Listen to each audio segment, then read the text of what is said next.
Bueno, buenas noches a todos. Mi nombre es Edgardo Cristiano. Yo soy neurólogo argentino, trabajo en esclerosis múltiple desde hace unos 30 años aproximadamente. Con muchos de ustedes nos conocemos y son grandes amigos y estoy muy feliz de poder coordinar esta reunión bueno, encontrarnos, aunque sea de esta manera lejana y virtual, con todos ustedes. Vamos a dar comienzo hoy a un curso virtual en esclerosis múltiple que es llamado Su identificación y abordaje precoz. Este curso está organizado por el Centro de Esclerosis Múltiple de Buenos Aires, así como por Portalem .org. Aprovecho para hacer una pequeña propaganda aquí. Portalem es un portal virtual al que todos ustedes están invitados a ingresar y a participar de una manera muy activa. Es un portal latinoamericano cuya dirección es www.portalem, con todo en minúsculas, .org. En ese portal ustedes podrán encontrar toda la información actualizada y al día de la esclerosis múltiple en el mundo.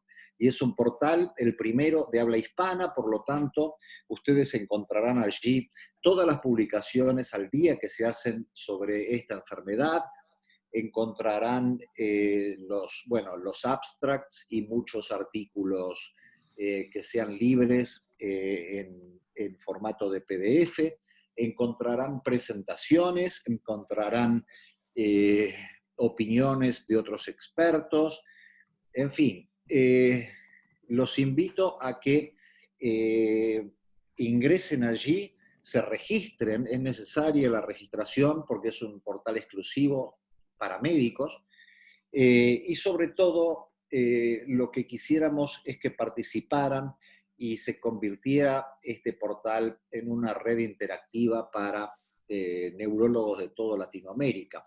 Su lanzamiento fue reciente, hace 2 meses, así que una vez que ingresen allí también esperamos sus comentarios. Bien, yendo al curso nuestro, este curso va a tener 3 encuentros en 3 jueves sucesivos a la misma hora. Y en el encuentro de hoy vamos a hablar de bases neuroinmunológicas de la esclerosis múltiple. Va a constar de 3 charlas, como yo les voy a mostrar ahora. El segundo encuentro será sobre el diagnóstico precoz de la esclerosis múltiple y el tercero sobre el tratamiento de la esclerosis múltiple. Pretendemos que no sean charlas magistrales, sino que podamos tener con todos ustedes un diálogo y una interacción que sea fructífera para todos. Por lo tanto, cuando termine cada uno de los speakers de dar sus conferencias, les ruego que activen su micrófono que tienen abajo y a la izquierda, al menos en el formato de Zoom, y también inclusive su video, y hagan sus comentarios, opiniones, hagan sus preguntas, de manera tal que esto se convierta en un encuentro de colegas y amigos donde podamos discutir ampliamente cualquier duda que tengamos, que surja, o cualquier opinión opuesta, etcétera, etcétera. Lo que yo veo desde un punto de vista general de este curso es que este curso viene a romper con muchos mitos que ha habido durante los últimos 20 años sobre la esclerosis múltiple. Primero, en este primer encuentro vamos a hablar de las bases neuroinmunológicas de la esclerosis múltiple. Como todos ustedes saben, toda nuestra, bueno, o al menos gran parte de mi carrera, yo viví con la impresión de que la esclerosis múltiple era causada, o el gran responsable eran los linfocitos T, y sin embargo nos venimos a enterar hace muy pocos años que los linfocitos B juegan un rol crucial en el inicio y en el desarrollo de la enfermedad.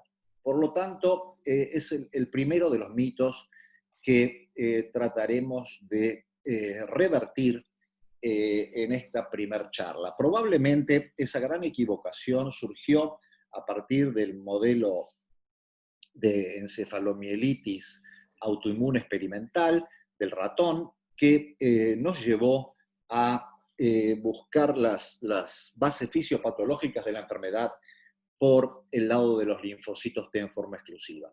El segundo encuentro, que va a tardar sobre el diagnóstico precoz de la esclerosis múltiple, también viene a romper un mito, y que era el de que podíamos tratar a los pacientes con terapias de plataforma indefinidamente y hasta inclusive tardíamente. Sin embargo, aprendimos en los últimos años que el resultado o el beneficio que van a tener los pacientes en cuanto a discapacidad futura, el factor clave es el tratamiento precoz y sobre todo poder iniciar terapias que puedan frenar la enfermedad. Y por último, en el encuentro 3 también romperemos otros mitos como de que no cualquier o no todas las medicaciones son iguales y que cada paciente y en cada momento evolutivo de la enfermedad requiere probablemente de una terapia específica y que entonces los tratamientos deben ser hechos a medida del paciente. Por lo tanto, creo que el interés de este curso justamente es el de cambiar nuestra forma radicalmente de entender a la esclerosis múltiple y sobre todo de tratarla de una manera muy distinta a la que estábamos acostumbrados. Porque, insisto, de eso dependerá lo que les ocurra a nuestros pacientes en el futuro cercano en términos de recaídas, en términos de actividad en la resonancia magnética, pero por sobre todo en lo que hace a la discapacidad futura de esos pacientes, y eso es algo que somos los médicos quienes lo estamos decidiendo en los primeros años o al inicio de la enfermedad con nuestras conductas. Bien, dicho esto, quisiera agradecer a Roche porque se ha ocupado de convocarnos a nosotros los speakers y al auditorio para que podamos tener este encuentro. Así que muchísimas gracias a la empresa Roche por el apoyo brindado. Quiero aclarar que el contenido de las presentaciones es de única responsabilidad de los autores y el laboratorio Roche no ha tenido acceso a las mismas. Así que es pura visión de los conferencistas lo que ellos muestren en sus presentaciones. A continuación, lo que quisiera es presentar al doctor Wolfgang Trillo, quien nos va a hablar de los aspectos inmunopatológicos de la esclerosis múltiple. Él nos dará su conferencia y a continuación haremos preguntas, ya sea por el chat que ustedes ven debajo en la pantalla, donde pueden escribirlas a medida que se les ocurran las preguntas, o hacerlas, como les decía, al final de la presentación del doctor Trillo, en forma oral y con video.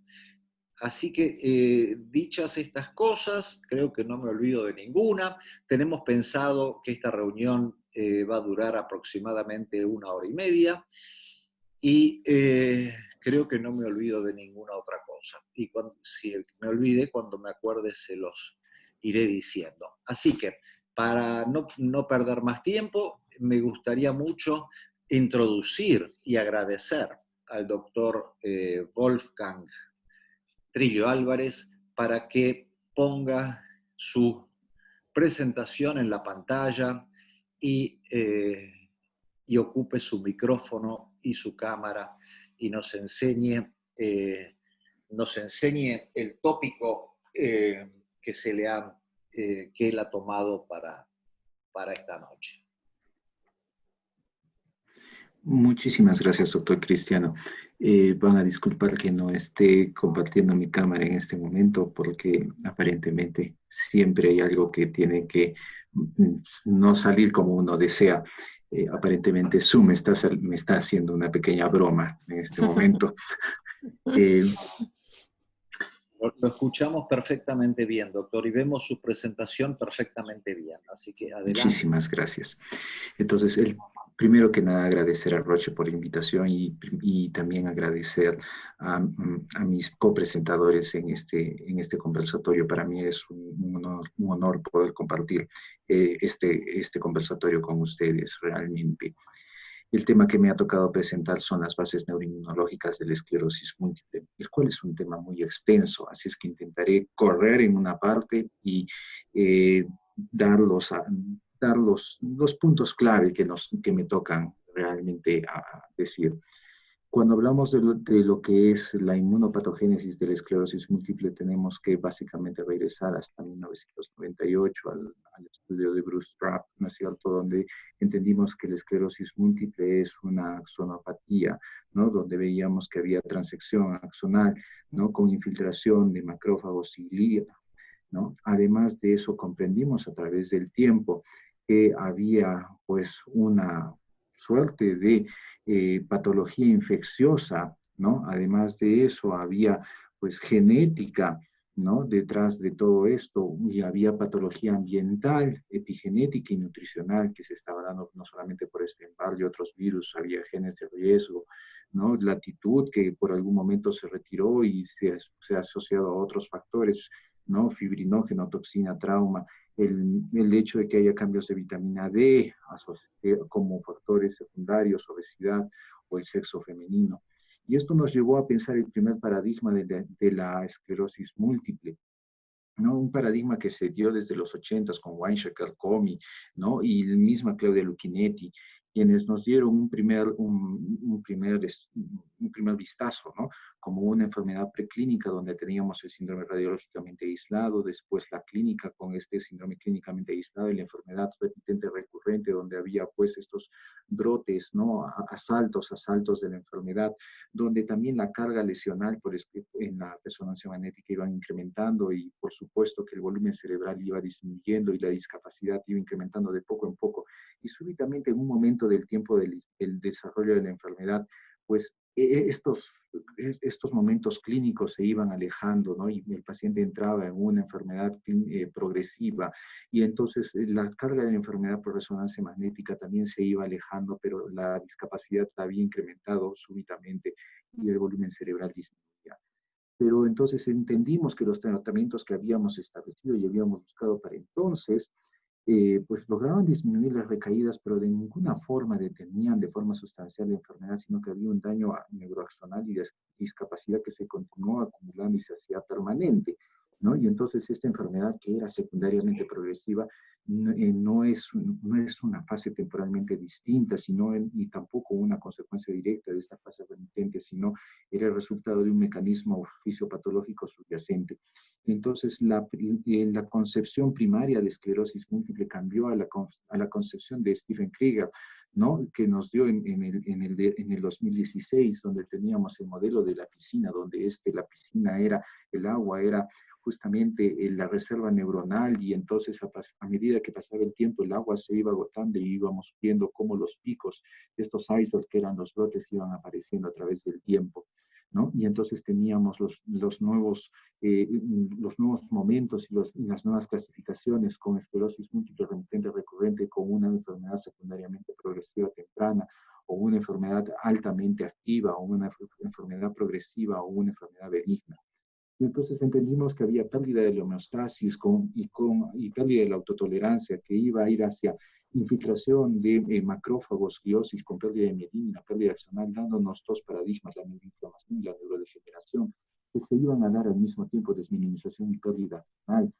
Y entonces tuvimos que revisar desde el inicio y ver de que sí había genética, por supuesto. Sergio Baranzini, ¿no? Y Jorge Otzenberg nos habían dicho de que había pues mayor prevalencia en los nórdicos, claramente está dicho, ¿no? 250 cada 100.000, o en los asiáticos hay muy baja prevalencia, también como en el Perú, ¿no? Y que había concordancia entre los gemelos monocigotes o entre los hermanos, 7 veces más el odds ratio, o que había algunos haplotipos que nos van a permitir tener más esclerosis múltiple, 6p21 en los 70 ya fue descrito, ¿no? O HLAs que nos iban a dar mayor esclerosis múltiple, como el HLA-DRB1 15-1, o que los fumadores que no tienen el HLA-2 tienen 13 veces más el odds ratio.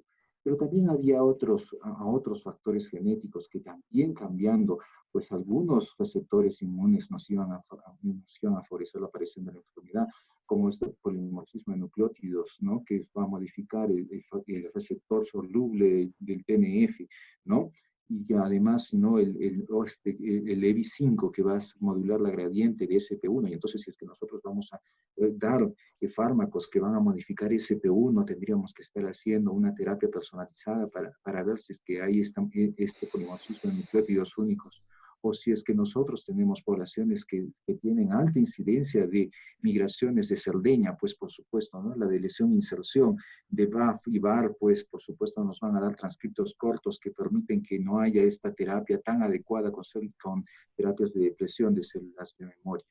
Y entonces estos análisis tipo yeguas que nos proponen nos demuestran que había enfermedades que definitivamente tenían mucha más relación con la esclerosis múltiple, ¿no? Por ejemplo, definitivamente la diabetes tipo 1 no está relacionada a la esclerosis múltiple y clínicamente no podríamos hacerlo, mientras que enfermedad inflamatoria intestinal, colitis ulcerativa, lupus o artritis reumatoidea sí podrían estar ampliamente relacionadas. Sabemos, por supuesto, que la famosa esclerosis múltiple que en algún momento se quiso creer hace algunas décadas no existe, ¿no? Y son enfermedades completamente separadas y distintas, ¿no?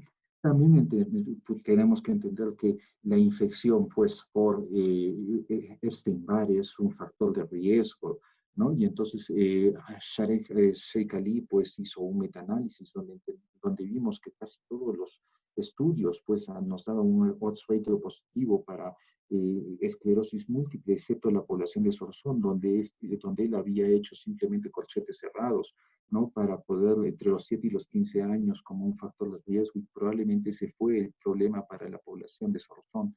En cambio, todos los demás nos habían dejado un intervalo abierto. De ahí tendríamos que haber visto que el rol de la vitamina D es una de las principales cosas que nos ha tenido por mucho tiempo, pues, meditando, y lo hemos masticado tanto que hasta que llegamos al tiempo de decir que sí, no, que sí, que no, ¿no? Y la vitamina D activa, pues, tiene, por supuesto, blancos en el sistema nervioso central, tiene blancos en sistema autonómico y en el sistema nervioso propiamente dicho, ¿no? Tanto el núcleo intermedio lateral, en los núcleos ambiguos, el núcleo rápido dorsal, en los paraventriculares, periventriculares, pituitario, amigdalinos, en las estrias terminales, en las neocorteza y en las neuronas de Golgi tipo 2, así como en lo que sería la sustancia gelatinosa parabraquiales y los núcleos reticulares talámicos. Y sabíamos que a través de factor neurotrófico TS4 y factor de crecimiento neuronal y TRKs y su maquinaria intracelular, pues dependiendo de que al final fueran a ser estimulados por GMP cíclico o MP cíclico, iban a producir la atracción o la repulsión axonal, ¿no? Entonces, dependiendo de eso, íbamos a tener la conexión o no de los axones. También vimos que los polimorfismos de los receptores de vitamina D iban a determinar, pues, que se desarrolle o no la esclerosis múltiple, ya que los polimorfismos de APA1, BSM1 y de TAC1 tenían P significativas para el desarrollo de esclerosis múltiple. Asimismo, la hipovitaminosis D, por supuesto, iba a desarrollarnos pues, inmunoreactividad de células B, ¿no? Se vio que la proliferación de células B y también la secreción de interleuquina 6 se encontraba incrementada en los pacientes que tenían hipovitaminosis D, y a medida que la vitamina D se incrementaba, estos disminuían. Y cuando nosotros fuimos capaces de suplementar estos pacientes, entonces estos efectos también iban cayendo. Y si es que estos efectos eran suplementados periféricamente en el sistema nervioso central, esto incrementaba. Si es que hubo un reflejo en el compartimento central y la proliferación central disminuyó y la interleuquina 6 central también cayó. Pero todo esto que parecía ser una panacea se vino abajo con el estudio de Lena Sunshine, ¿no? De Kaiser permanente, quien dijo que simplemente era la exposición en todo el tiempo de vida al sol lo que era el factor de protección, ¿no? Y esto era en las poblaciones minoritarias de afros y de hispanos. Claro que no eran poblaciones de hispanos que hayan sido separadas por por las distintas subpoblaciones de hispanos, ¿no? Se juntaron a todos los hispanos y que solamente en los afros, pues la deficiencia de vitamina D, la cantidad de vitamina D era un factor de riesgo para esclerosis múltiple, a pesar de que el intervalo estaba dentro del odds ratio positivo. Se darán cuenta que entonces este mapa de UV es donde yo me ubico acá en Arequipa. Entonces aquí debería de haber en todo caso una mayor cantidad de esclerosis, pero no la hay. Y es entonces que tendríamos que ver cuál es el contrario a lo que sería entonces UV, vitamina D, y entonces estaríamos hablando de melatonina. Y entonces Fares, Calandri, Correale con Francisco Quintana, pues hablaron sobre esto ya.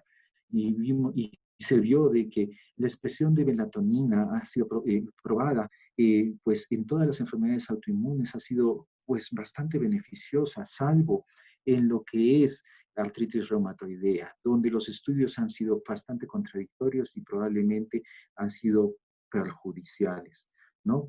Y melatonina estaría dando sus efectos a través de los receptores MT1, no tanto los receptores MT2. Y si nosotros tuviéramos pues una tasa de recaídas y que fuese aleatoria, tendríamos una línea y esta línea no corresponde con las recaídas que son reales. Y estas recaídas reales tampoco corresponden con los meses donde hay menos sol, sino corresponden con los meses donde hay más sol. Entonces los pacientes no recaen cuando tienen más vitamina D, sino cuando tienen menos vitamina D, sino cuando tienen más vitamina D. Ese es el otro problema. Así es que esto solamente correlaciona con el hecho de que los pacientes con esclerosis múltiple recaen solamente cuando tienen menos melatonina. Y es que melatonina lo que hace es inhibir TH1, favorecer T reguladores, favorecer TR1, inhibir TH17, inhibir quimioquinas y camunos, CCL20, CCL19, inhibir células B y favorecer ATS. Y esto, además de eso, melatonina puede inhibir interleuquina 23, que es la controladora de la disbiosis y de la interleuquina 17 señalizada por la disbiosis que se da en los pacientes con esclerosis múltiple. Disbiosis intestinal que ya ¿cómo se llama? Había postulado y probado, por supuesto, Weiner, Quintana, Chitnis y el grupo de UCSF y de Harvard, ¿no es cierto? Y que lo presentaron pues en el consorcio de esclerosis múltiple de Nueva Orleans ya hace algunos años, donde lo que vieron es de que había un incremento de acarmancia y también un incremento pues de metanobreivibacter brevis con una disminución de butiricimonas, ¿no? Con un incremento de transcriptos inflamatorios en los pacientes de metanobreivibacter brevis. Pero se vio también de que esta bacteria podía ser medida de una forma más fácil porque los pacientes con con expresión de metanobreivibacter pues podían tener metano en el aliento medible incrementado, ¿no? Y además de eso, el tratamiento para esclerosis múltiple regulaba la expresión de estas bacterias en disbióticas en el intestino, tanto metanobreivibacter en Akkermansia, butiricimonas, Prevotella, ¿no? Pero había algunos efectos deleterios en algunas subpoblaciones bacterianas como la Salcina, ¿no? Y entonces teníamos que recoger otra vez los estudios que se habían hecho hace tiempo ya, pues los estudios de Hans Langmann, Wolfgang Bruck, Luchinetti, y entonces teníamos que haber entendido de que teníamos nuestras placas activas, nuestras esclerosis benignas, nuestras recurrentes y nuestras secundariamente progresivas y primariamente progresivas para entender de que las placas se iban a ir cambiando, ¿no? De localización y cambiando de forma como se iban presentando. No solamente con estos CD8 positivos, porque nos confundimos, como dijo usted bien, doctor, nos habíamos confundido primero porque el modelo de encefalitis alérgica experimental nos había dicho que eran CD4, en realidad eran CD8, ¿no? Pero además de eso, que los linfocitos B estaban participando desde el inicio, ¿no? Además de que había, pues, nódulos asociados a microglía desde el inicio, con radicales y con óxido nítrico inducible, con depósito de neurofilamentos, ¿no? Inmunoglobulinas también. Y además, y pudimos tipificar, ¿no? Y se pudo tipificar, ¿no? ¿Cómo se llama? Placas, las placas, como placas tempranas activas, donde encontrábamos macrófagos con proteínas menores, ¿no? Y estas placas activas típicamente las teníamos como placas tipo 1, de patrón tipo 1, tipo 2 y tipo 3, ¿no? Las de tipo 1 con el oligodendrocitos y macrófagos, tipo 2 con complemento, ¿no es cierto? Y tipo 3 con, ¿cómo se llama? Oligodendrocitos apoptóticos y de generación con asas de mielina interna. Y de ahí venían las famosas placas crónicas, ¿no? Con las famosas smoldering plaques o las placas latentes o de expansión lenta, donde no había estos macrófagos, había microglía activa con pocos productos temprano de degradación, y estos eran el hallmark de la enfermedad progresiva, ¿no? Placas inactivas con un borde agudo, con pocos macrófagos o microglía, y las placas en sombra, que eran pues las placas que se habían feminizado completamente, con pocos macrófagos y productos tempranos, ¿no? Y estas eran la forma como estos se iban a ir organizando, cada uno de estas células que iban a ir comiendo los productos que se habían encontrado de desecho, y a su vez iban a ir organizando la cicatrización de una placa en proteínas mayores hacia el centro y menores hacia la periferia. Y y Luke Nett y Fisher hacen un estudio, ven que lo que van a encontrar es que durante el primer año solamente había placas tempranas y placas tardías activas y placas inactivas. Pero a partir del primer año hasta los 5 años encontraron que ya había estas placas que eran las placas latentes. Ojo que las placas latentes son marcadores de la progresión, así es que la progresión ya se estaba dando desde el año de la enfermedad, y entre los 5 y 10 años ya teníamos un incremento masivo de las placas latentes con un incremento de las placas inactivas, lo que eran marcadores de progresión. Entonces los pacientes ya estaban ya en progresión sin que nosotros nos hubiésemos dado cuenta, y teníamos que esperar hasta los 5 o 10 años para darnos cuenta ya muy tarde que los pacientes habían progresado, y teníamos que intentar allí subir a la terapia o escalar a la terapia, efecto que habíamos tenido por décadas en el tratamiento de esclerosis múltiple. Y entonces cuando hacíamos los plots de cómo iban las lesiones, encontrábamos que estas se cruzaban antes, alrededor de los 10 años. Y es por eso que alrededor de los 46 a 50 años los pacientes súbitamente, como una historia natural, progresaban hacia una enfermedad progresiva, ¿no? Y eso era lo que pasaba naturalmente. Entonces, cuando buscábamos la diferencia entre el hallmark fisiopatológico e inmunopatológico de la enfermedad, nos dábamos cuenta que el patrón tipo 2 era un patrón que respondía donde había pues depósito de complemento inmunocomplejos, es decir, había otro tipo de enfermedad que todavía era detenible, y esto lo hizo Egan, Lassman, Weizsäcker, Lupinetti, los monstruos de la esclerosis múltiple, donde se podía hacer todavía una terapia 100% respondedora a plasmaféresis, ¿no? Mientras que el patrón 3 no tenía acina y NIO y no había depósito de inmunocomplejos, es decir, ya habíamos perdido todo.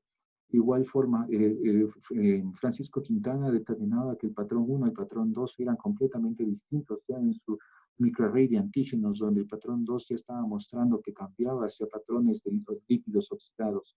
Y en el patrón 3 veíamos que había pérdida de MAG, esta proteína que es la más distal del proceso operacional del oligodendrocitos. Y cuando había esto, había un proceso similar a la apoptosis, con una inducción de HIF-1 alfa, que es este factor inducible por hipoxia, y entonces aparece la hipoxia virtual que describe Hans Lanzmann en su última revisión. Y este HIF-1 alfa se expresa en absolutamente todas las células del patrón, en todas las placas del patrón tipo 3, lo cual miren una diferencia altamente significativa entre las placas activas y no las placas crónicas. Y además de esta hipoxia virtual, donde deja de haber pues justamente la expresión de MAG, aparece también la expresión de NOVO-A, que es un proceso que es justamente este inhibidor del crecimiento de neuritas, y entonces habíamos visto que todo se está perdiendo, es decir, ya no hay crecimiento de masa, hay hipoxia. Además, en este artículo increíble sobre el perfil transcripcional, ¿no?, del estrés oxidativo y neuroinflamación, vemos que se ha podido tipificar en 12 subpoblaciones ¿cómo se llama?, productoras de radicales libres de oxígeno en esclerosis múltiple o en encefalitis alérgica experimental, donde vemos que hay los grupos de microglía 5 y los grupos de macrófagos tipo 2 que nos están dando NNPH oxidasa y factores que van a expresar MHC clase 2 y además grupos que van a dar microglía 2, 4 y los grupos de monocitos macrófagos tipo 3, tipo 4 que solo van a expresar pues reconocimiento tipo MHC clase 2 y van a tener su regulación de las proteínas homeostáticas. La más citotóxica va a ser microglía 5, que va a dar un transcriptoma para estrés oxidativo, coagulación, inflamación, presentación de antígenos y factores de patrones de reconocimiento, expresando FLEX y F10, que van a dar factor 10 de la coagulación y depósitos de fibrina, dando NDAPH y MHC clase 2, además de interleuquina 1B. Y esta es la firma, pues, del transcriptoma de estos patrones. Al final de cuentas hay una diada entre las microglías y los polimorfos que se van a mantener. Microglía 3 con monocito macrófago que van a mantener el procesamiento de antígenos y MP1 con MP5 dando ROS. Y esto va a ser, y estas poblaciones se van a mantener siempre hermanas, estas de aquí con estas de aquí, esta de aquí con estas de aquí, para los tres tipos. Igualmente en el gráfico de violín vamos a ver que la población 1 y 3, 1 y 3, 1 y 3 van a ser las más citotóxicas que se van a estar manteniendo y esto también se ve de igual forma en microscopía confocal. Esto nos va a dar depósitos de fibrina que correlacionan exactamente con el daño cortical, la activación de microglía y la pérdida neuronal, tanto en encefalitis alérgica experimental como en esclerosis múltiple. Y esto nos va a dar pues señalización de fibrina y va a dar un diálogo NDPH oxidasa, gamma glutamil transpeptidasa. Y esto nos va a dar feedback positivo hacia coagulación, estrés oxidativo y una respuesta inflamatoria con subpoblaciones de células innatas que se van a dedicar a producir factores de coagulación o procoagulación para producir más estrés oxidativo. Lo interesante es que ellos hicieron acá entonces un perfil de 1900 químicos que podrían inhibir estas cascadas y encontraron que uno o el que más podría ayudarnos es acivicina. Y cuando ellos dieron acivicina pudieron inhibir la vía de la gamma-glutamilasa y retornar el tono del glutatión. Y cuando retornaron el tono del glutatión, retornaron el tono del glutamato. Y lo que vieron es que no inhibieron la cantidad de células que migraron, pero sí inhibieron la cantidad de radicales libres de oxígeno que se produjeron, inhibieron la cantidad de interleuquina 1B que se produjo, inhibieron la cantidad de CXL10 que se produjo.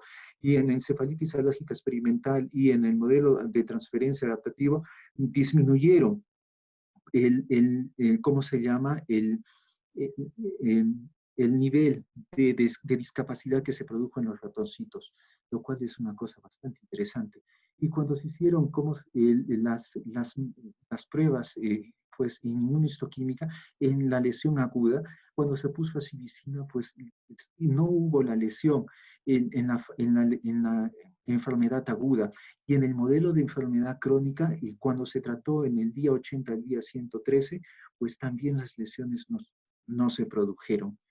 Esto se podría también, o se podría pensar que se debe, según se dice, a la actividad del glutatión sobre el glutamato sináptico, que nos daría tonos en el axón, que serían ya no descargas tan fibrilares, sino descargas que serían más pausadas y de amplitud rectificada, que evitarían que el axón vaya a morir y evitarían la axonopatía por injuria, por calcio, que es la otra forma de progresión, ¿no? Que se está dando porque va a haber una mitocondriopatía asociada a esta lesión, ¿no? De desmielinización que va a dar apoptosis, necrosis o autofagia. Y entonces la apoptosis inducida pues, por el factor inductor de apoptosis va a señalizar a PARP y PAR. Y entonces cuando no hay todavía energía sobre un axón desmielinizado que tiene que plantar un montón de bombas para poder llevar un mensaje que ya no puede ser saltatorio, entonces el axón termina muriendo. Y este axón que ha muerto, lamentablemente, sobre todo va a tener que llevar a un estrés oxidativo, un estrés nitrosativo, que va a tener que, lamentablemente, producir la muerte, y si es que a esto tenemos astrocitos que tenían fierro que se había guardado, van a tener un estallido oxidativo más fuerte aún porque van a dar radicales peróxido que con la liberación del fierro se van a formar y cuando mueran más células va a dar más estrés oxidativo. pero no solamente va a haber daño mitocondrial en las neuronas, sino también va a haber daño mitocondrial sobre los leucocitos, y sobre eso sabemos que va a haber leucocitos efectores y reguladores que no van a estar funcionando. Y esto está publicado y es con una P significativa. Además de eso, sabemos que el hierro en esclerosis múltiple va a estar comprometido. Vemos en las resonancias de 7 teslas que se pueden ver anillos hiperintensos en las zonas donde hay hierro. Y es que en el modelo agudo de la lesión, los astrocitos tienen que recoger el hierro y tienen que concentrarlo para que no se vaya a producir más daño oxidativo. Y esto se puede ver en las lesiones tipo 2, donde vamos a tener un anillo hiperintenso. En cambio, en las lesiones tipo 3, el anillo se va a ir perdiendo y ya no se ve un anillo tan definido. Entonces, clínicamente nos ayuda a definir cómo se está dando. Esto se pudo ver a través de las imágenes que logró Bogdan Popescu. Y estas imágenes a través de fluoroscopía de rayos X por sincrotrón nos demostró que en las imágenes de las placas latentes teníamos acúmulos de hierro en el centro con zinc en la periferia, y posteriormente en las placas que teníamos en las placas de sombra que se estaban feminizando, en las placas jóvenes teníamos hierro en el centro, ¿no? Y zinc probablemente por fuera, pero el zinc no nos ayudaba mucho, y en las placas viejas no había nada. En cambio, en las placas inactivas no había ningún cambio. Entonces, sabíamos que necesitábamos concentrar el hierro en el centro, en el núcleo de los astrocitos, para proteger esa zona que se acababa de desmielinizar, y posteriormente de ese núcleo va a ir soltándose el hierro para ayudar a remielinizar, porque es necesario el hierro para la remilinización posterior. Y entonces aquí Howard Weiner con Becher Allen nos proponen el modelo actual de la inmunopatogénesis de la esclerosis múltiple, ¿no? Con una periferia dada, con un insulto periférico dado por linfocitos Th1, Th17 y células efectoras CD8, con una inhibición de células efectoras hacia FOXP3 reguladoras, TR1, CD8, T reguladoras, NK y B reguladoras. Al final terminan en un incremento de interferón gamma, TNF-alfa, interleuquina 17, 21, 22, que van a estar trabajando sobre la microbiota, dando la secreción pues, de citoquinas, está presentado los presentadores de antígeno, ROS, y la disección axonal que hemos visto. Y el otro lado de la moneda, por supuesto, es la lesión dada por las células tipo B, que no es parte de mi charla, sino es la que viene, ¿no? Y que es parte importantísima ahora en lo que es el desarrollo de la esclerosis múltiple, porque las placas subpiales son lo que importan, y eso tiene que ver íntimamente con el desarrollo de células B. Pero en el 2015, pues, ¿cómo se llama? Rafael Itay hizo una descripción clásica de cómo todos los patrones inmunes estaban asociados hacia las enfermedades inmunes, y él hizo la descripción hacia esclerosis múltiple. Y nos hizo entender que TH1 producía interleuquina 2, interferón gamma, y era proinflamatorio y exacerbaba esclerosis múltiple y encefalitis alérgica experimental, pero a su vez también regula el tráfico de los linfocitos en su salida de los ganglios, y controlaba la diferenciación de TH17.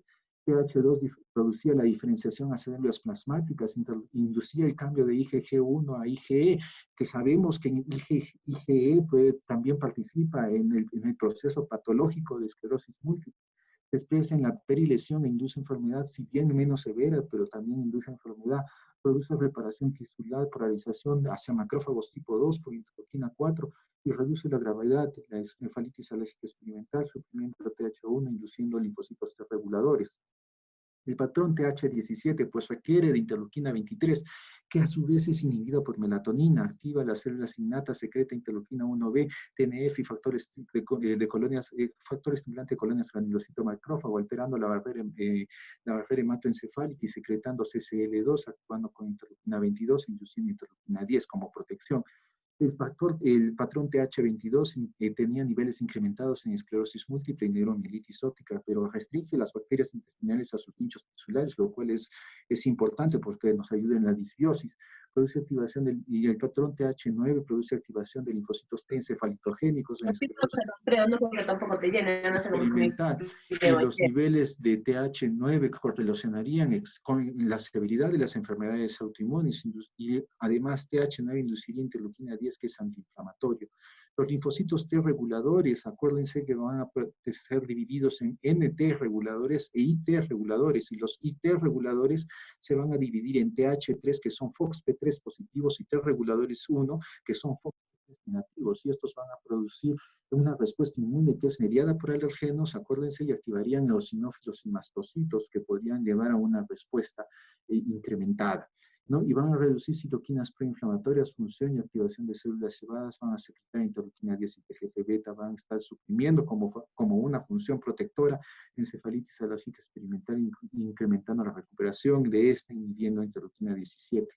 De ahí teníamos nuestras células T helper foliculares, que son parte indispensable pues, de la respuesta de células B, ya que estos son los que van a ayudar y van a modular a que se vaya a formar esos folículos linfoides o esos nódulos linfoides ectópicos, ¿no? Y a través de sus receptores BCL6 o BLIN van a determinar qué es lo que se van a hacer, ¿no? Ya se van a formar en THF o si no TH1. ¿No? Y eso es lo que van ellos a expresar. Y cabe señalar que en el cerebro es el único lugar donde va a haber autoinmunidad. Esto ya fue descrito por Crotty, ¿no? En su revisión del 2019.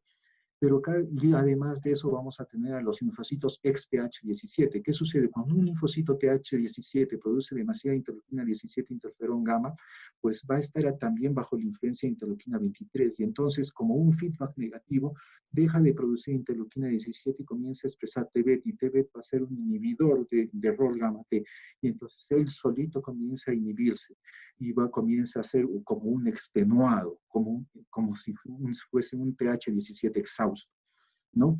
Además de eso tenemos a los linfocitos T gamma delta, y estos linfocitos T gamma delta van a poder penetrar la barrera hematoencefálica, van a comenzar a tener interacción con células TH17 para producir interleuquina 17, 21, 22 y daño inflamatorio, a su vez pues también con células TCD4, macrófagos polarizados M1, y pues radicales libres de oxígeno, TNF-alfa, interleuquina 1 y 6, o células TH1, que también va a producir interferón gamma, TNF-alfa, interleuquina 2 y daño, y si no puede haber conversaciones después entre macrófagos tipo 1 y tipo 2 para poder inhibir este daño. Y por supuesto después tendríamos pues las células inmunes, las células innatas, ¿listo? Que van a hacer, estas células innatas nos van a dar pues tres tipos de respuesta. Las células linfoides innatas que nos van a dar la respuesta tipo 1, tipo 2 y tipo 3, y estas van a estar expresadas, ¿cómo se llama? Dentro de lo que son los nervios periféricos. ¿Y por qué nos interesan? Porque estos están en las neuronas mucosales. Entonces lo que tenemos acá es un patrón de respuesta protector que se va a estar dando a través del MINTOS, y es por eso que hay un artículo de JAMA, pues último, que salió pues hace un par de mesecitos, ¿no es cierto?, donde, ¿por qué los MINTOS podrían ser protectores en esclerosis múltiple? Porque esto nos va a dar la clase de respuesta tipo 2 que está expresando pues GATA3, interleuquina 4, 5, y esto va a dar un patrón de respuesta TH2 a través de interleuquina 4, 3, 6, 5, ¿no? O si no, a través de BIP, y esto nos va a dar pues otra vez serotaxina y el reclutamiento de eosinófilos, pero cuando damos pues a beta-agonistas adrenérgicos se inhibe este patrón y esto va a ser pues proinflamatorio, y de aquí el lado de que tendríamos hacia la derecha sería el patrón clásicamente inflamatorio que se estaría asociando hacia la disbiosis o de la microbiota, que podría estar participando en la interacción de la producción de estos folículos, o de por lo menos del patrón TH17 y de la estimulación de estas células, porque la glía, acuérdense, los ligandos activarían glía y habría una defensa microbial y habría ROR gamma T, TBET, interleuquina 22 y 17, o si no, habría señalización a través del vago, listo, con activación macrofágica, o si no, si es que damos ácido retinoico, podría pues haber activación a través de las placas de Peyer, CXCL13, y también inducción de mayor patrón tipo 3, y esto que va a dar mayor interleuquina 17, lo cual sería inflamatorio, ¿ya? Entonces, lo único que me cabe señalar es de que muchos de estos factores de radicales libres de oxígeno se podría haber detenido con un poco de sulforafanos, ¿no? Creo que he tenido que correr un poco porque si no el tiempo me gana, pero muchísimas gracias. El tema es sumamente extenso, pero es un placer tratarlo. Gracias. Estoy abierto a sus preguntas. Doctor Trillo, muchísimas gracias por esta exposición tan comprensiva, elegante y erudita que nos ha hecho. Yo quisiera saber si en el auditorio tenemos preguntas para el doctor Wolfgang.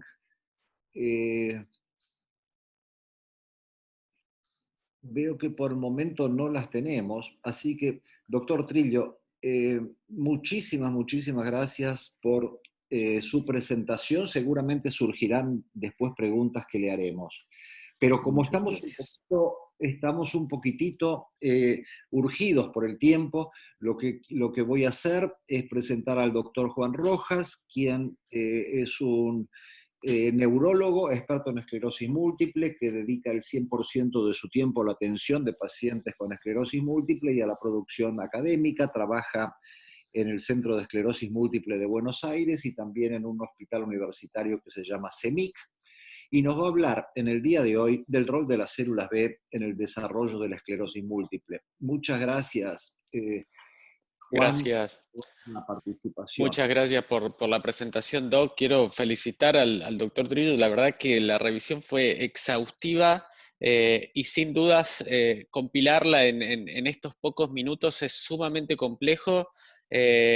Así que desde ya aprovecho este espacio para felicitarlo. Voy a tocar un tema muy puntual desde una mirada quizás más desde consultorio. Creo que me interesaría que se lleven 2 o 3 conceptos del rol que tienen las células B mirado desde el lado del paciente y desde cómo hoy abordamos este rol de células B desde una mirada terapéutica. Esto es un resumen muy específico de todo lo que presentó el doctor. Básicamente en esclerosis múltiple lo que tenemos es una respuesta mediada inmunológicamente contra un antígeno propio. Esa activación de la respuesta inmune se da en principio desde la periferia. Hay un tráfico de esa respuesta inmune, autoinmune, a través de la barrera hematoencefálica, un alojamiento, un homing, de esa respuesta inmune mediada que se activa periféricamente y que se empieza a alojar dentro del sistema nervioso central, principalmente mediada por la inmunidad adaptativa de tipo CD4 y toda la expansión clonal, y dentro del sistema nervioso central esa entrada periférica y alojamiento es lo que lleva a perpetuar y al desarrollar una serie de estructuras dentro del sistema nervioso central que forman parte de la compartimentalización. Por eso es que cuando trasladamos este modelo a la clínica, lo que vemos inicialmente en el paciente es mucho de ese componente inflamatorio focal, traducido por un paciente que hace recaídas, que hace lesiones focales en la resonancia, porque lo que está haciendo es una entrada dentro de lo que es periférico al sistema nervioso central, y en la medida de que el proceso no es controlado y que el fenómeno inflamatorio se perpetúa, se compartimentaliza y empieza a desencadenar todo ese fenómeno de progresión y de activación microglial y la independencia de la entrada de lo periférico al sistema nervioso central, es que el paciente empieza a progresar independientemente de esas lesiones focales. Por eso es que lo que vemos inicialmente es mucha recaída y lesión focal, y en el seguimiento del paciente con esclerosis múltiple ya no vemos tanto de esas recaídas y lesiones focales en resonancia, y lo que vamos viendo es una acumulación de discapacidad porque el fenómeno ya está compartimentalizado, el fenómeno degenerativo empieza a caminar independiente de la inflamación, y la traducción es esto, es que la ventana terapéutica la perdimos. Esta posibilidad que teníamos de frenar la entrada a través de retener la entrada de lo periférico al sistema nervioso central, controlando el tráfico o evitando esta formación y compartimentalización acá, la hemos perdido y al paciente lo perdimos.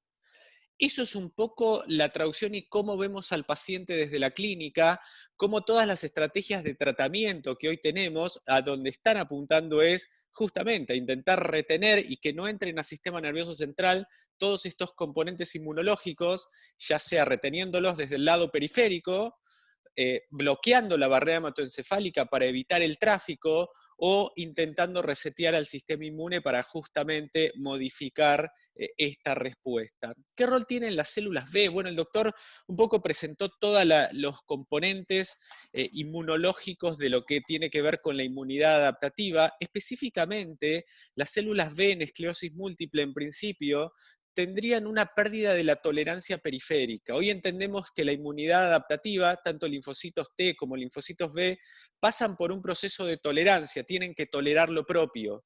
Ese proceso de tolerancia tiene una instancia central, a medida que están desarrollándose en la médula ósea o en el timo, y tienen una tolerancia periférica. Periféricamente, los linfocitos autorreactivos son controlados para que justamente no desencadenen una respuesta inmunomediada contra lo propio. En esclerosis múltiple, específicamente a nivel de linfocitos B, se perdería esa tolerancia periférica. Y esto lo empezamos a entender porque en los últimos años lo que se vio es que a nivel de esclerosis múltiple, cuando identificábamos los distintos fenotipos, cuando íbamos a las lesiones activas, las lesiones inactivas, las lesiones que se expandían, estas lesiones que veíamos en la secuencia T1 que se agrandaban o eventualmente en el T2, estaban invadidas por linfocitos B, los marcadores CD20 positivos, o sea que los linfocitos B empezaron a demostrar que tenían un rol en este contexto de lesiones activas, lesiones que se agrandaban, lesiones inactivas, y sobre todo en este punto, en la formación de folículos linfoideos a nivel de las meninges, estos órganos linfoides terciarios. ¿Desde qué lado podrían llegar a tener un rol los linfocitos B en la fisiopatología de la esclerosis múltiple? Hoy tenemos en claro de que los linfocitos B tienen una serie de roles que los ponen desde un lado fisiopatológico muy estratégicos. Por un lado, son células presentadoras de antígenos profesionales. El linfocito T necesita que se le presente el antígeno y más allá de la presentación, necesita la coestimulación. Bueno, el linfocito B tiene esa capacidad. Es una célula presentadora de antígeno profesional con todos los coestimuladores necesarios para poder activar a los linfocitos T. Y de esa forma, en un paciente que necesita la presentación de antígenos para una expansión clonal ante un antígeno externo, en esclerosis múltiple se da algo que no tendría que darse, que tiene que ver con el linfocito B ampliando, presentando y ampliando la expansión y la activación linfocitaria T ante antígenos extraños, pero también ampliando y activando la respuesta linfocitaria T ante antígenos propios, en este caso contra las proteínas básicas de la mielina. O sea que en esclerosis múltiple estamos viendo una respuesta que se debiera dar ante antígenos extraños, pero sobre todo se está dando una activación y una presentación antigénica y expansión clonal linfocitaria T ante un antígeno propio que no se debiera dar. Por otro lado, los linfocitos B producen autoanticuerpos. Esto desde el lado que más se lo investiga en esclerosis múltiple y desde el punto en donde más tenemos una asociación tiene que ver con la identificación de las bandas oligoclonales en el líquido cefalorraquídeo. Las bandas oligoclonales no son ni más ni menos que inmunoglobulina G contra un antígeno específico, en donde hoy forman parte de los criterios diagnósticos, pero sobre todo tienen un rol muy importante a la hora de establecer un pronóstico en el paciente con un síndrome clínico aislado, un pronóstico en un paciente con esclerosis múltiple. Más allá de las IgG, las IgM lípido específicas tienen un rol muy identificado en lo que es el pronóstico del paciente con esclerosis múltiple, por este marcador de la formación de autoanticuerpos. Por otro lado, los linfocitos B lo que hacen es producen citoquinas. Hoy tenemos bastante evidencia que nos habla de que el paciente con esclerosis múltiple produce citoquinas proinflamatorias en mayor medida que un individuo que no tiene la enfermedad, mucho menos citoquinas antiinflamatorias en el caso de interleuquina 10, y el ratio de citoquinas proinflamatorias y antiinflamatorias está claramente aumentado en el paciente con esclerosis múltiple. Y esto es a expensas de la producción de citoquinas proinflamatorias por parte del linfocito B. Finalmente, el rol atribuible a los linfocitos B en el desarrollo de la esclerosis múltiple pasa por algo recientemente identificado y tiene que ver con la formación de estos folículos linfoideos a nivel de las meninges. Sobre todo, perivenulas meningias, se empiezan a alojar y formar estos folículos linfoideos constituidos por linfocitos B, de memoria, células plasmáticas y la producción y liberación de citoquinas y quemoquinas que atraen a más linfocitos B y forman parte de este desarrollo y este folículo. Hoy tenemos evidencia de que los pacientes que desarrollan folículos linfoides son pacientes, por un lado, que empiezan a acumular discapacidad más rápido que aquellos pacientes en los cuales no identificamos esos folículos linfoides. Y por otro lado, ese tipo de daño identificado en los pacientes que forman los folículos linfoides tiene que ver con la desmielinización subcortical, porque los folículos linfoides están sobre las meninges y directamente producen el daño sobre la corteza más allá de perpetuar el fenómeno y todo este proceso relacionado a los linfocitos B.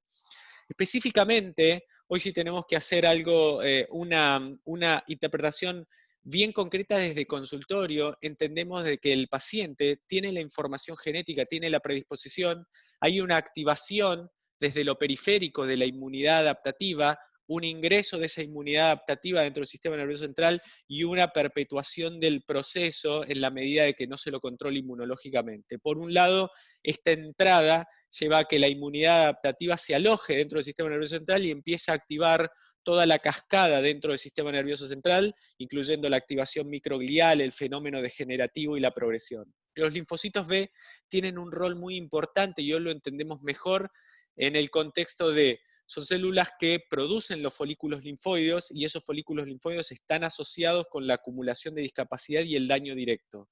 Producen citoquinas proinflamatorias, disminuyen la producción de citoquinas antiinflamatorias, están presentando antígenos para perpetuar la activación linfocitaria T y por otro lado tienen esta producción de autoanticuerpos. Entender esto nos ayuda a entender algo que vemos desde los ensayos clínicos, de por qué el control de los linfocitos B, hoy mediado a través de ocrelizumab, mediado a través de rituximab en otras instancias en donde producen autoanticuerpos, pero específicamente en esclerosis múltiple, cómo estos datos de los ensayos clínicos se traducen en una respuesta del control de la enfermedad, en que el paciente deje de tener recaídas, deje de generar nuevas lesiones en la resonancia y no progrese la discapacidad a través del control de este factor específico y todo lo relacionado con ese factor. Gracias. Muchas gracias, Juan, por la linda charla que nos has dado. Veo que no hay preguntas por el momento en el auditorio. Así que si no tenemos preguntas por el momento, por favor vayamos pensándolas para más adelante, para el final del encuentro. Y mientras voy a presentar a la doctora Liliana Patruco, que va a dar la última charla de esta noche. La doctora Liliana Patruco también se dedica en forma exclusiva a la atención de pacientes y a la investigación en esclerosis múltiple. Trabaja en el Centro de Esclerosis Múltiple de Buenos Aires y también en la sección de enfermedades desmielinizantes del Hospital Italiano de Buenos Aires. El título de su charla es La progresión de la enfermedad desde el inicio. Este es otro de los grandes errores o equivocaciones que hemos tenido durante años al suponer que la esclerosis múltiple era una enfermedad desmielinizante. Sin embargo, aprendimos en los últimos años y sobre todo a partir de lo que hoy nos ha mostrado el doctor Trillo, que esta es una enfermedad degenerativa desde el inicio, además de ser desmielinizante, evidenciada por esos descubrimientos hechos por Bruce Trapp, donde vio que la transección o la rotura y la pérdida de las axones era un fenómeno precoz y que estaba presente desde el inicio mismo de la enfermedad. Así que otro de los mitos que deben caerse es el de que es una enfermedad desmielinizante exclusiva. Así que, Liliana, por favor, si estás, yo veo que pusiste tu presentación. Adelante, por favor, y muchas gracias por tu participación. Muchísimas gracias por la presentación. Por supuesto, quiero felicitar sinceramente a los dos expositores que me precedieron por las brillantes charlas que nos brindaron y que compartieron con nosotros. Y de lo que yo voy a hablar en los siguientes minutos es acerca, como dijiste muy bien, de la progresión de la enfermedad desde el inicio. El concepto básico que se tenía hasta no hace mucho tiempo es que la esclerosis múltiple era considerada como una enfermedad que evolucionaba típicamente en dos etapas. Teníamos una primera etapa que era inflamatoria, en donde lo que predominaban desde el punto de vista clínico eran las recaídas, y eso tenía su correlato en la resonancia magnética a través de la aparición de estas lesiones que realzan después de la administración del contraste y que nos hablan de ruptura de barrera hematoencefálica y de todo, como decía Juan Ignacio y como decía también el doctor Trillo, de todo ese ingreso de células autorreactivas desde la periferia hacia el sistema nervioso central. Y después teníamos una segunda etapa en donde lo que la caracterizaba era la neurodegeneración, y eso se traducía clínicamente como progresión de la discapacidad, siendo bastante más difícil encontrar el correlato de esto con las técnicas convencionales de resonancia, si bien empezamos a conocer un poquito más la existencia de este fenómeno a través del estudio de lo que es la atrofia cerebral y más específicamente la atrofia medular. Pero eran dos etapas o dos fases completamente distintas de la enfermedad.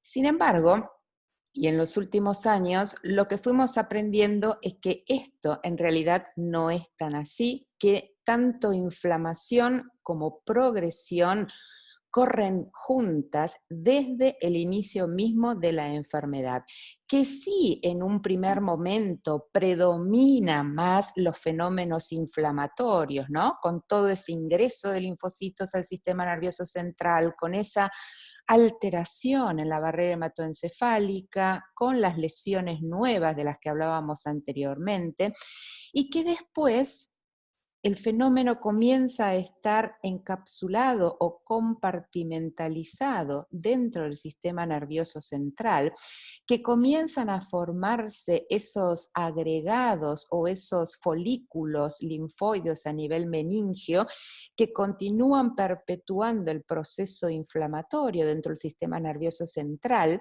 Con ciertas técnicas de resonancia podemos ver lo que nos contaba el doctor Trillo de esa lenta expansión de las lesiones preexistentes y fundamentalmente de esos depósitos de hierro en la periferia de las lesiones que nos hablan de un proceso absolutamente fallido de remilinización. Tenemos un compromiso, un daño difuso de la sustancia blanca y de la sustancia gris, a pesar de que en las técnicas convencionales de resonancia lo vemos como normal, y por supuesto correlato de esto es la atrofia cerebral. Pero inflamación y degeneración corren juntos desde el inicio mismo de la enfermedad. Hay muchos neurólogos que todavía se resisten a creer que pacientes con formas recaída, remisión de esclerosis múltiple y que tienen bajos niveles de discapacidad pueden estar ingresando en una etapa secundaria progresiva de la enfermedad, que lo que la caracteriza es la acumulación significativa de la discapacidad. Y quienes empezaron a mostrarnos esto fue este grupo de San Francisco. Ellos tienen una base de datos que se llama MS-EPIC y que va a englobar o que va a reunir una cohorte que es contemporánea y prospectiva de pacientes. Todos esos pacientes son tratados en forma activamente, pertenecen a un único centro, que es este centro de la Universidad de California, San Francisco, UCSF. Todos estos pacientes son evaluados anualmente y desde julio del 2014 y pudieron obtener datos a largo plazo de prácticamente la totalidad de los pacientes incluidos, un 91%. Y más de la mitad de esos pacientes con formas a recaída, remisión, que habían sido incluidos en esta cohorte, fueron acumulando discapacidad de manera significativa en un lapso de 10 años, a pesar de que los médicos tratantes todavía seguían considerándolos como formas a recaída-remisión. Entonces surgen dos preguntas. ¿Es la persistencia de la actividad inflamatoria el principal determinante de la progresión de la discapacidad? ¿Y en qué manera esa persistencia de actividad inflamatoria contribuye a la atrofia cerebral? ¿Y qué es lo que vieron ellos?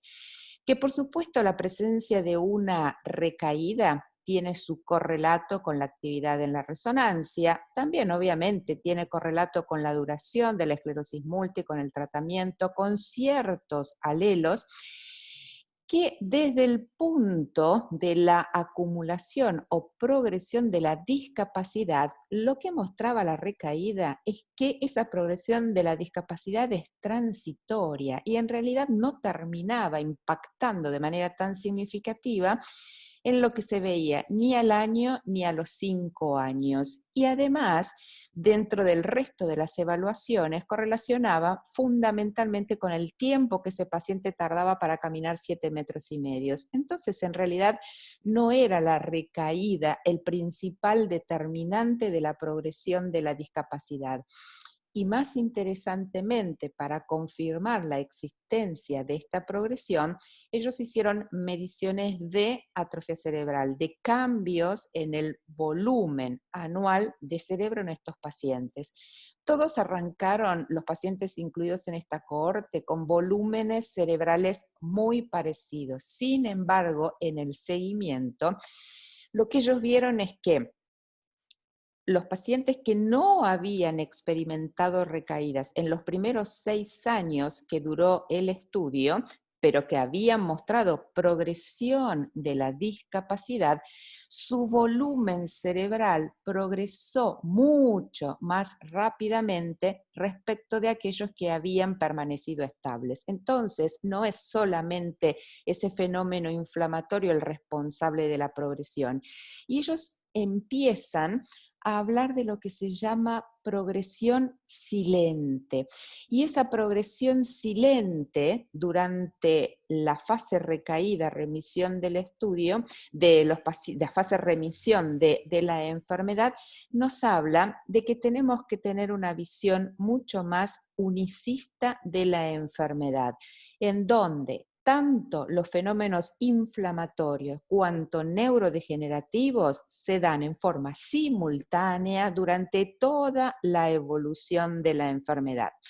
Entonces, la pregunta que surge es si tal vez no necesitamos medidas que sean más sensibles para poder detectar la progresión de la discapacidad. Marcadores radiológicos, tal vez como la atrofia cerebral o la atrofia medular, marcadores en suero como los neurofilamentos de cadena liviana, otros marcadores como por ejemplo la tomografía de coherencia óptica. Cuantificar la pérdida de volumen cerebral es un biomarcador muy sensible del proceso degenerativo irreversible y que correlaciona muy bien con el grado de discapacidad de los pacientes. De hecho, como ustedes saben bien, en la gran mayoría de los estudios contemporáneos se incluye la atrofia cerebral como medida de resultado, tendiente también a evaluar cuán eficaz puede ser un fármaco en controlar en cierta forma ese fenómeno degenerativo. Tenemos que tener en cuenta de que no todos los centros, no en todos los países y sobre todo en Latinoamérica podemos tener acceso a las mediciones de atrofia cerebral y todavía hay una cierta discusión acerca de cuál sería o cuáles serían los mejores software para utilizar en estos casos.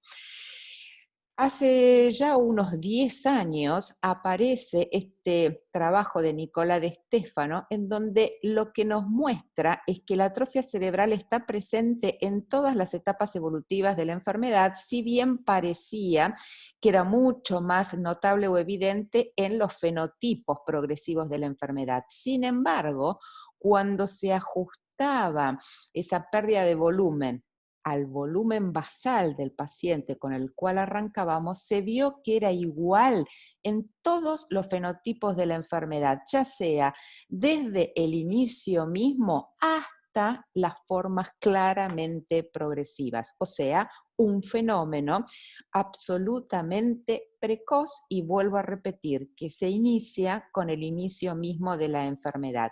Por supuesto que después fue perfeccionándose algunas técnicas de resonancia magnética y nos mostraron evidencia de otros componentes o de participantes de este fenómeno degenerativo que tiene que ver con la activación de la microglia, con la presencia de esos folículos de células B en la inflamación leptomeningia, qué es lo que ocurre en las lesiones crónicas, qué es lo que ocurre en las lesiones lentamente expansivas. Obviamente, esto se hace con técnicas de resonancia que no necesariamente todos podemos acceder a ellos y poder identificarlo. ¿Y qué pasa con la atrofia medular?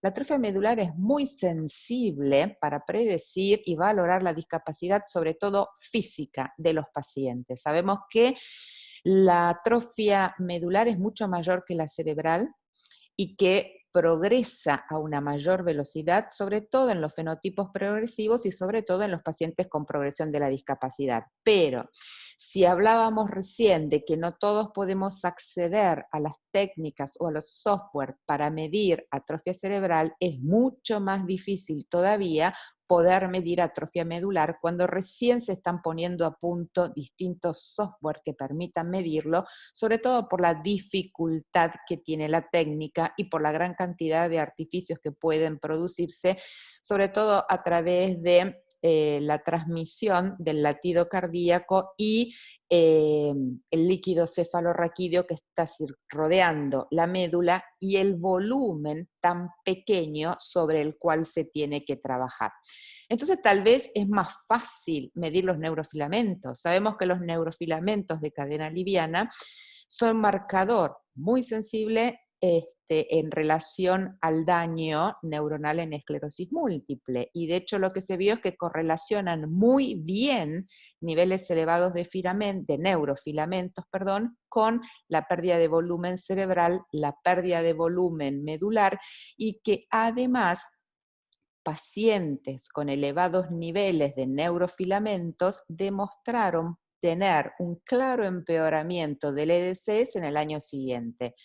Por supuesto, compleja la determinación de neurofilamentos, sobre todo por la técnica, dificultades todavía en establecer valores de corte, y además tenemos que considerar que los neurofilamentos aumentan también con la edad, y se sabe que entre los 30 o de los 30 años en adelante, por cada año se va a ir acumulando un 2,2% de neurofilamentos. Entonces todavía, más allá de no tener un acceso universal a esta técnica, que de hecho las determinaciones se hacen solamente en algunos lugares en Europa y específicamente en Suiza, en donde la desarrolla Capos, tenemos que ponernos de acuerdo acerca de estos valores de corte.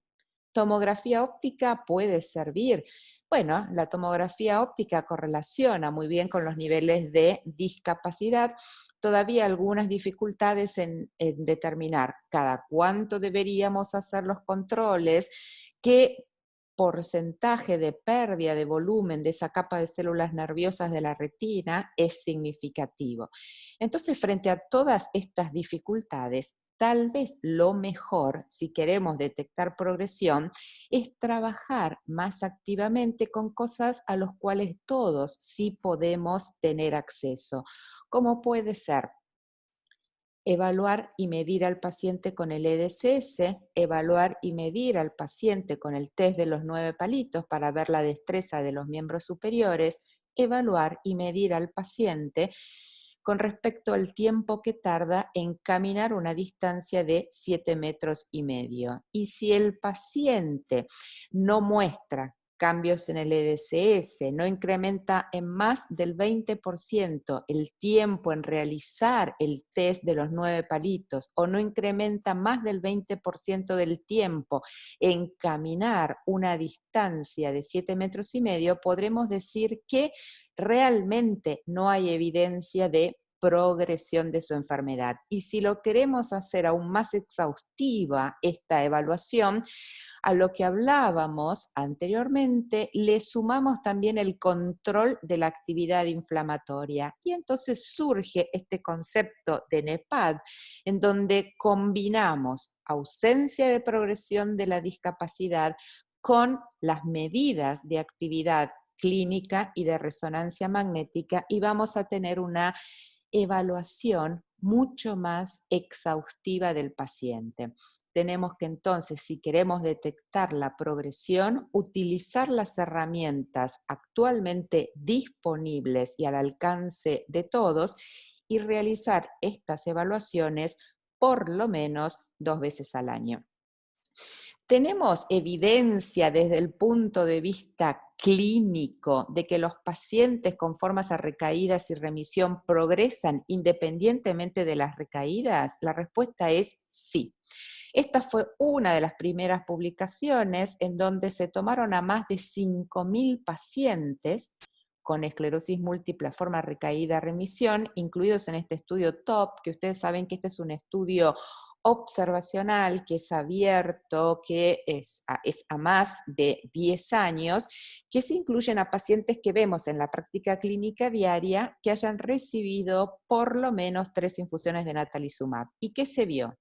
Que bueno, hay un porcentaje de pacientes que progresan, ¿sí? Y que esto es de alrededor de un 37% durante el seguimiento.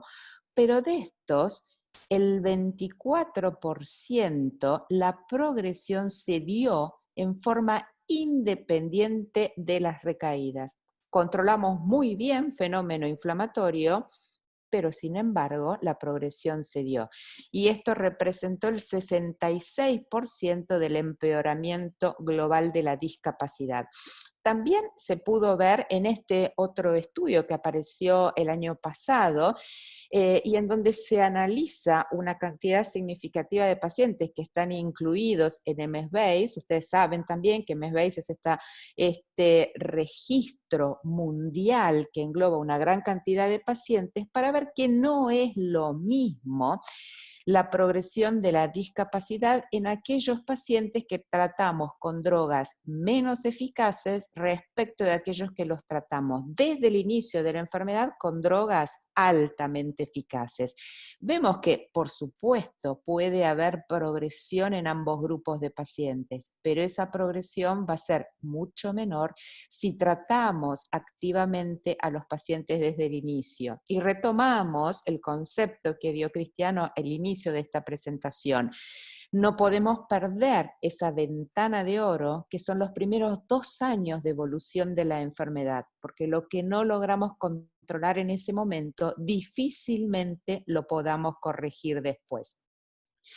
Datos también acerca del efecto que tiene ocrelizumab en la progresión de la discapacidad, y esto es tanto viendo qué es lo que ocurre en pacientes con formas a recaída, remisión, y lo que ocurre también en los pacientes que tienen formas primarias progresivas.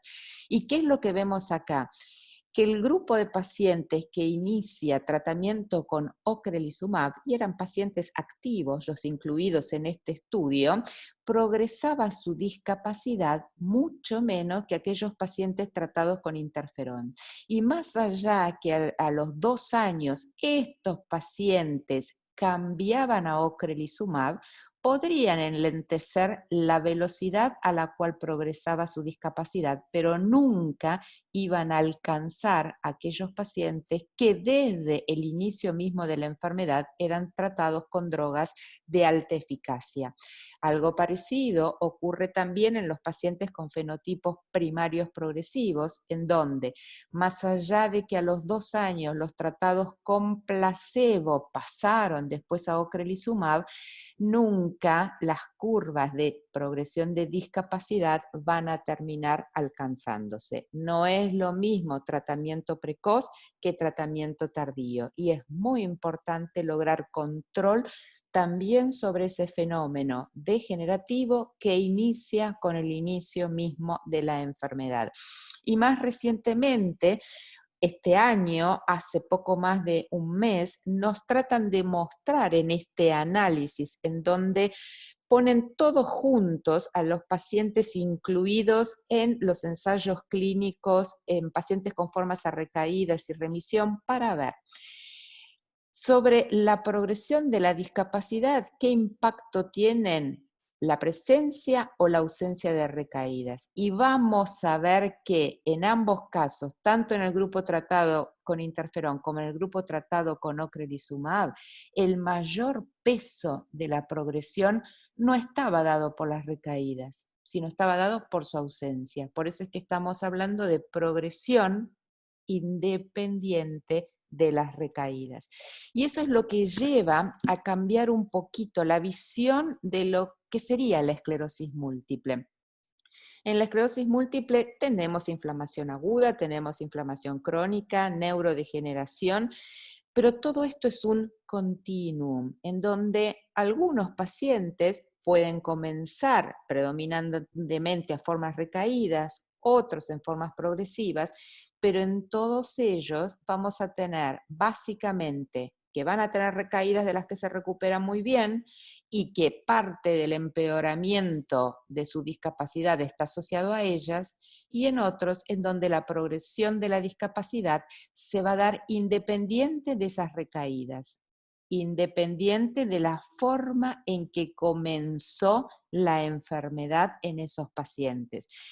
Y esto, ¿por qué se puede dar? Porque sobre todo al comienzo de la enfermedad tenemos una mayor reserva a nivel cerebral que permite compensar todos los defectos o el daño que se produce a nivel del sistema nervioso central. Pero en la medida en que avanzamos en el tiempo, esa reserva se pierde y esa pérdida de este equilibrio entre degeneración y reparación es lo que se traduce clínicamente en este incremento que es progresivo e irreversible de la discapacidad, y que no solamente lo vamos a ver desde el punto de vista físico, sino también desde el punto de vista cognitivo. Entonces, para terminar, algunos conceptos a resaltar. La esclerosis múltiple es una enfermedad progresiva desde el inicio. Sabemos que las recaídas o ese fenómeno inflamatorio que se traduce en recaídas y en el defecto clínico es un componente de la enfermedad, y que la progresión va a estar presente tanto en aquellos que comienzan con recaídas como en aquellos que tienen fenotipos progresivos. Que este fenómeno inflamatorio, subyacente y que es crónico, es difícil de identificar mediante técnicas convencionales de resonancia. Por eso es que es muy importante que midamos clínicamente al paciente con las herramientas con las que contamos. Y que, por supuesto, el uso precoz de terapias de alta eficacia demostró ser efectivo en retrasar la progresión de la discapacidad. Muchísimas gracias. Muchas gracias, Liliana, por esta última charla. Yo creo que ha sido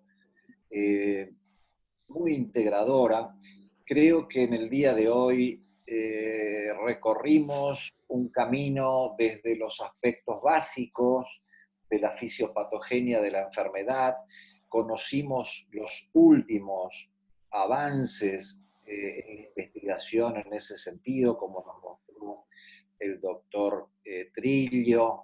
Hemos visto una aproximación más práctica de esta cascada inmunológica llevada al paciente en la clínica diaria, y finalmente contigo hemos visto qué pasa en la vida real y cómo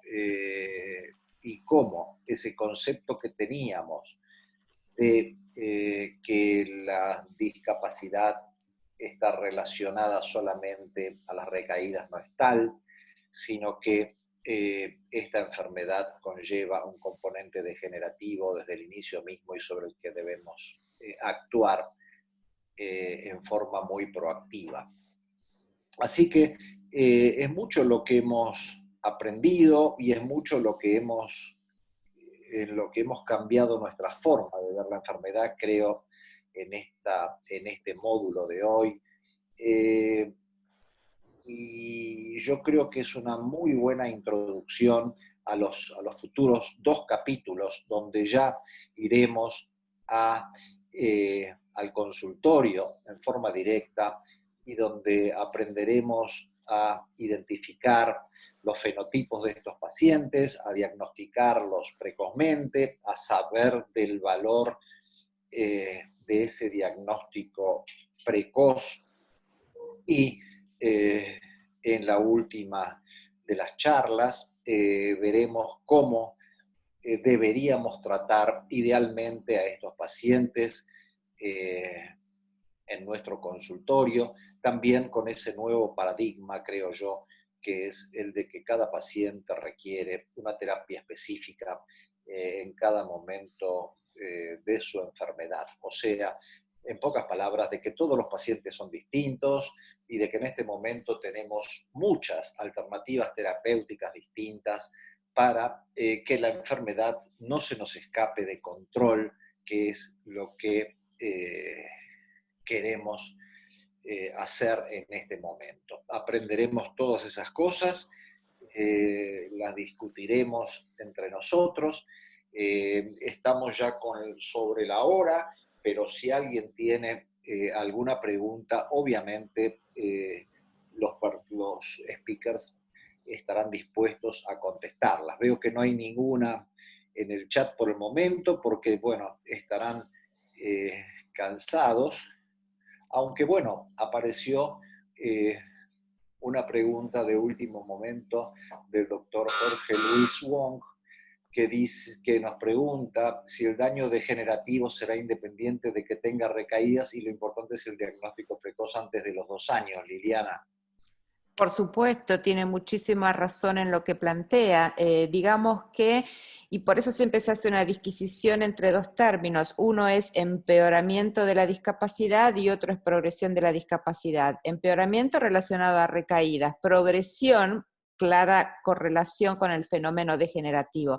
Pero la progresión, por supuesto que se da independientemente de la presencia de recaídas, y por lo menos lo que nos muestran todos los estudios que hemos mostrado es que la mayor parte de la progresión de la discapacidad se va a dar independiente de las recaídas, que por supuesto es fundamental el diagnóstico precoz e iniciar el tratamiento dentro de esa ventana de oro, y que son los 2 primeros años de evolución de la enfermedad, que es donde más chances tenemos de poder controlar la enfermedad. Que después, como dijimos, podremos rectificar nuestra conducta y cambiar la estrategia terapéutica, pero lo que ya hemos perdido va a ser muy difícil que lo recuperemos, aún cambiando la estrategia. Muy bien, muchas gracias. Veo que no tenemos más preguntas. De todos modos, ustedes van a tener acceso a este encuentro de hoy seguramente por un video grabado, así que van a poder volver a revisarlo en la tranquilidad de sus casas y las preguntas que queden pendientes las podrán hacer, por supuesto, en las próximas reuniones que tengamos. De hecho, la próxima es el jueves próximo, que creo que es día 20, a la misma hora de hoy, que es a las 7 de la tarde para ustedes. Así que agradezco muchísimo que hayan estado atentos y a este auditorio tan importante que hemos tenido, y que nos podamos ver el próximo jueves a la misma hora.